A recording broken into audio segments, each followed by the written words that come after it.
Hey,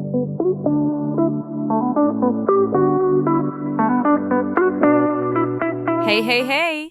Welcome back to English with Me podcast, the podcast where we chat about everyday life and sneak in some seriously useful English along the way. I'm Rebecca, and as always, I am so excited to be here. And I'm Mike. Always happy to be here. Even if Rebecca's energy every single morning makes me feel like I need a second cup of coffee. Ha ha ha. That's a compliment, Mike. I'll take it. So, today's topic. We are talking about something that every single person on this planet has an opinion about: food. More specifically, do you prefer eating at home or eating out? Simple question. Big feelings. Exactly, and trust me, we are going to get into all of it: the good, the messy, and the delicious. Plus, throughout the episode, we've got a vocabulary section where we'll break down some key words and phrases you can use in everyday English. So grab your coffee, your takeout container, or whatever you're eating right now, and let's go. All right, Rebecca, let's set the scene. You come home after a long day at work. You're tired, you're hungry. Do you cook or do you order in? Oh, without question, I order in. I know. My mom would be horrified. But honestly, after a crazy day, the last thing I want to do is stand in front of a stove for 45 minutes. I actually disagree. For me, cooking at home after a long day is almost therapeutic. Therapeutic? Mike? Are you serious right now? Completely serious. There's something really calming about chopping vegetables, hearing the sizzle of oil in a pan. It helps me decompress. Okay, I respect that. I genuinely do. But I need you to know, the only thing therapeutic for me at the end of a long day is someone else cooking for me. Okay, let's pause for a second here. Rebecca just used a great phrase. She said, order in. Rebecca, can you explain what that means? Of course. So to order in, or sometimes people say order takeout, means to call a restaurant or use a food delivery app and have the food brought to your home. You're not going anywhere. The food comes to you. For example, I didn't feel like cooking, so I ordered in some Thai food. Perfect. And I use the word therapeutic. Therapeutic means something that helps you relax, reduces stress, or is good for your mental or physical well-being. You'll often hear people say things like, going for a walk is really therapeutic for me, or I find journaling therapeutic. Great words, both of them. Keep those in your back pocket, listeners. We'll explain that expression later too, don't worry. So, Rebecca, I know you lean toward eating out, but let's be fair. What do you think are the advantages of cooking at home? Okay, putting my personal laziness aside, I think the biggest advantage is knowing exactly what's in your food. When you cook at home, you control the ingredients. No hidden sugars, no crazy amounts of salt, no mystery sauces. Absolutely. And it's also significantly cheaper in the long run. Think about it. A meal at a restaurant can cost, what, $20, $30? And if you cook that same meal at home, you might spend $8. And you might even have leftovers. Leftovers! Now that is a word near and dear to my heart. When I do cook, I always make extra so I have lunch the next day. Smart strategy. But cooking at home has its downsides too, right? Oh, for sure. Time. That's the big one. Between grocery shopping, prepping the ingredients, actually cooking, and then, oh joy, washing all the dishes, that can easily take 2 hours. Sometimes I just don't have that kind of bandwidth. Bandwidth. That's an interesting word choice. Want to explain it? Ooh, great catch, Mike. Yeah, bandwidth is actually a tech term. It refers to how much data can be transferred over a network. But in everyday conversation, we use it to mean mental or emotional capacity. So if someone says, I don't have the bandwidth for this right now, they mean they're too overwhelmed or tired to deal with something. It's very common in casual American English. Really useful phrase, especially in the workplace. Let's collect the vocabulary we've touched on so far. We have order in, therapeutic, leftovers, and bandwidth. Rebecca, let's quickly do leftovers. Yes. Leftovers are simply the food that remains after a meal. You cooked too much, or you didn't finish everything on your plate.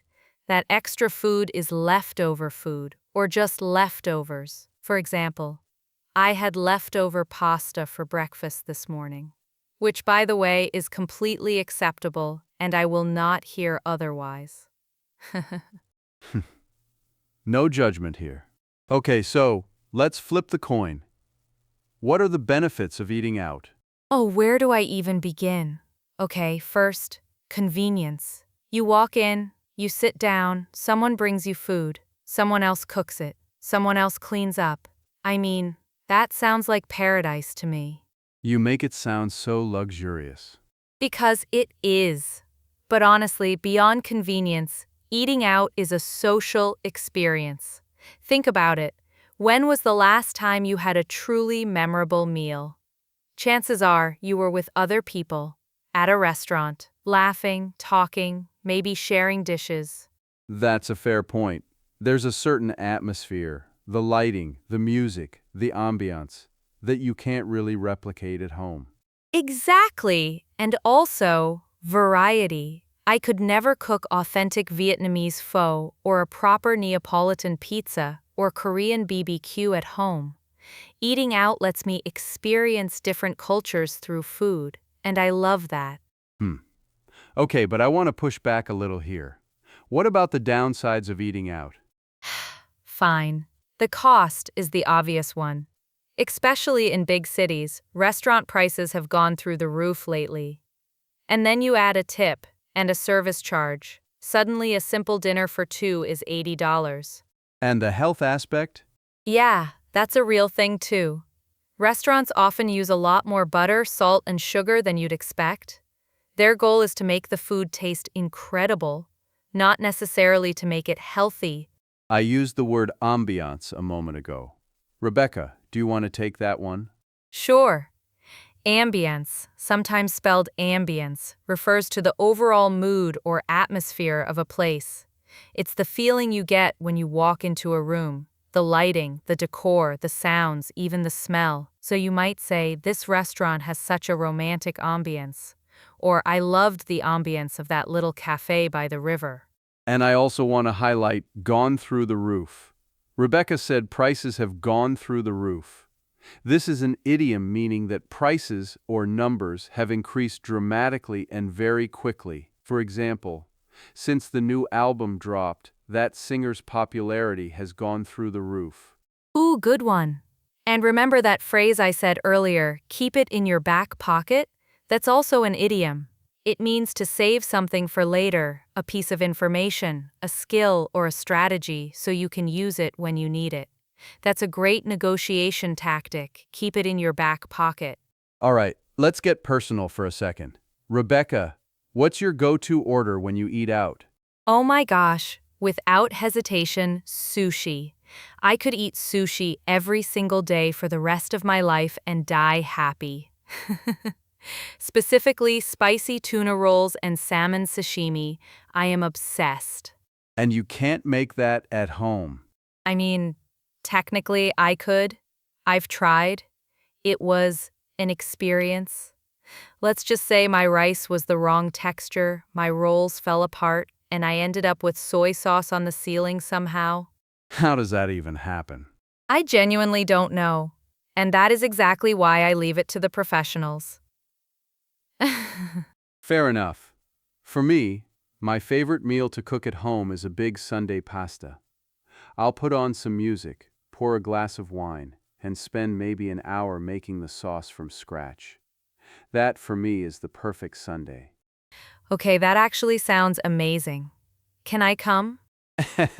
Anytime. Yes! Okay, see, here's the thing. I think the real answer to this question is it depends on the context. A quiet night in? Maybe cooking at home is lovely. A special occasion, a birthday, a date, a reunion with friends? You want to go out. I think that's the most balanced take you've ever had, Rebecca.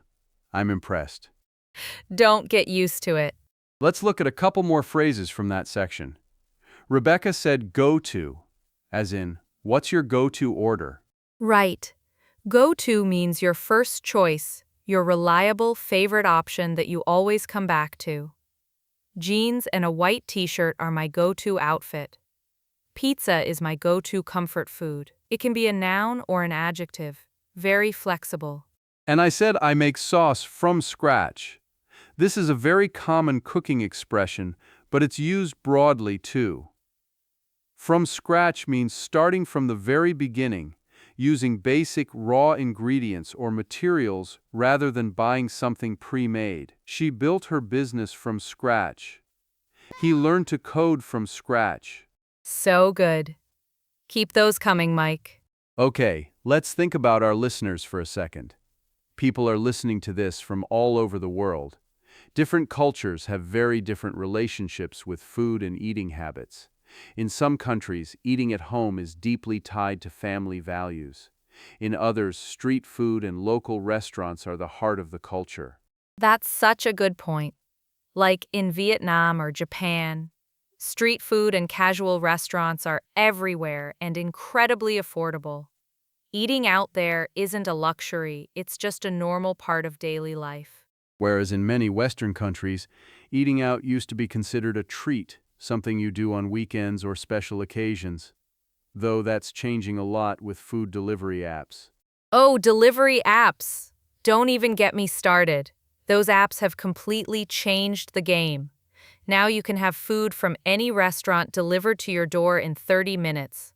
It's honestly kind of magical. Or a dangerous rabbit hole, depending on your budget. Okay, true. Delivery fees, service charges, tips, it adds up fast. We just got two great idioms in a row there. Rebecca said changed the game, and I said rabbit hole. Rebecca? Okay. To change the game, or game changer, means something that completely transforms a situation or industry. It creates a major shift in how things are done. The iPhone was a complete game changer for the mobile industry. Remote work has changed the game for how companies operate. And a rabbit hole, this one comes from Alice in Wonderland, means a situation where you go deeper and deeper into something, often without realizing how much time or money you're spending. I went down a rabbit hole watching cooking videos on YouTube, and suddenly it was 2 a.m. Very relatable, I think. Painfully relatable. So, as we wrap things up, let's give our final verdict. If you had to choose one, eat at home forever or eat out forever, no in between, what do you pick? Ooh, eating out. Final answer. The variety, the social aspect, the no dishes. I can't give that up. What about you, Mike? Eating at home. Easily. I know what's in my food. I save money. And honestly, the process of cooking brings me real joy. Not everyone feels that way, and that's completely fine. But for me, home cooking is a form of self-care. Self-care. I love that. And you know what? Whether you're team eat in or team eat out, the most important thing is that you enjoy your food and share it with people you love. Well said. Oh, thanks. I have my moments. Before we go, let's do a quick recap of all the vocabulary we covered today. Love a good recap. Ready? Here we go. Order in, to have food delivered to your home. Therapeutic, something that helps you relax or feel better. Leftovers, food that remains after a meal. Bandwidth, in everyday speech, your mental or emotional capacity. Ambience, the mood or atmosphere of a place. Gone through the roof, prices or numbers that have increased dramatically. Keep it in your back pocket, save something useful for later. Go to, your favorite, reliable first choice. From scratch, starting from the very beginning with basic materials. Change the game to completely transform how something works. Rabbit hole, going deeper and deeper into something, losing track of time. That's 11 vocabulary items. Not bad for one episode, right? All right, everyone. That is a wrap for today's episode of English with Me. Thank you so much for spending this time with us. And hey, we want to hear from you. Do you prefer eating at home or eating out?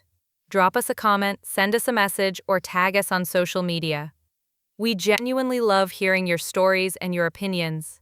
If you enjoyed this episode, please subscribe, leave us a review, and share it with a friend who's learning English. Every share means the world to us. It really does. And remember, the best way to learn English is to use it. Talk to people. Make mistakes. Try out those new words. That's how you grow. Until next time, I'm Mike. I'm Rebecca. Keep learning, keep growing, and keep it real.